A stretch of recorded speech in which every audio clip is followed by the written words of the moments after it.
Thanks to a new interview that the Metroid Prime 4 team did with Famitsu in Japan, we may finally know how the game ended up being how it is, which some people would say is bad. I would not say that myself, even if it's not quite perfect. In any case, this interview does address how they arrived at that giant open hub desert, including the motorbike, along with touching on a few other things too, like the timeline placement. So let's get into it, in which I want to focus on the open world element, and this is as transcribed by Nintendo Everything. And here's what they had to say as to how they arrived at the giant hub desert. So at the start of the project, perhaps due to the influence of The Legend of Zelda Breath of the Wild, we saw a lot of comments on the internet saying, we want to play an open world Metroid. However, Metroid's core elements of increasing the amount of explorable areas by unlocking powers is not very compatible with the freedom to go anywhere from the beginning of open worlds.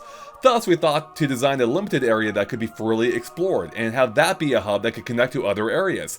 Then we thought that if one could move around on the bike in a satisfying way in that area, it could be a segment that mitigates attention from exploring and paces the whole game. They continue. In the end, the game took much longer than expected to finish, and we realized that players' impressions toward open world games had changed.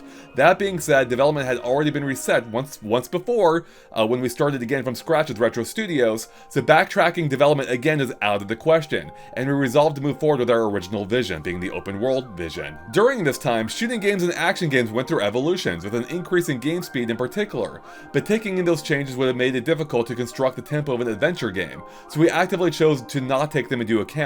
Therefore, I think the game is pretty much divorced from the changing of times. So that is really some interesting insight that kind of shows how they arrived at the idea of having an open world area, because they were experimenting or were looking into incorporating elements of Breath of the Wild, kind of before realizing, oh wait, that doesn't really quite jive with what Metroid Prime is, which is how we have that kind of like desert hub that we have now. And I find it interesting to think that, you know, that they realized that, but also how they felt it affected the pace of the game, to them in a meaningfully positive way, but that didn't seem to be the case for a lot of people, unfortunately. I still think it would be way better if it just had, you know, actual music during it, but hey, that's just me.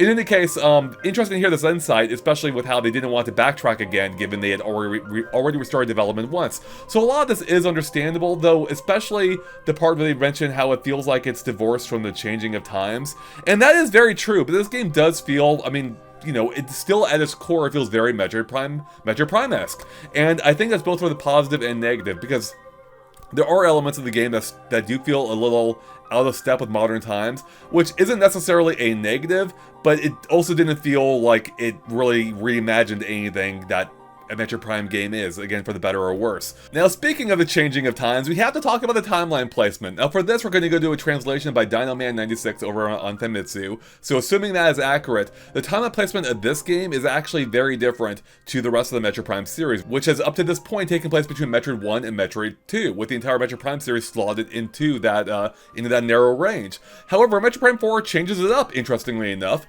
where apparently it takes place after Super Metroid, but before Metroid Fusion, which puts it right in the same area as Other M. So I don't know which one takes place before or after the other. I would think Other M would come before Metroid Prime 4, just because of its connections to Super Metroid, but, you know, that's only my conjecture. So that's interesting in that they really move this forward in the timeline as compared to the other Metroid Prime series, and it really does seem like it's a start of what will hopefully end up being, you know, a new trilogy, if even that. Maybe it'll go beyond the trilogy. Who even knows at this point? In any case, it shows that they are treating Metroid Prime 4 as kind of like a fresh start for Metroid Prime. So there you go, everyone. Some interesting insight onto the development of the game. And there are even more questions addressed in the interview as translated by Dinoman over on Family Boards. So I'll link to that in the description below if you want to read even more about it. But I think those were the main highlights that stood out to me.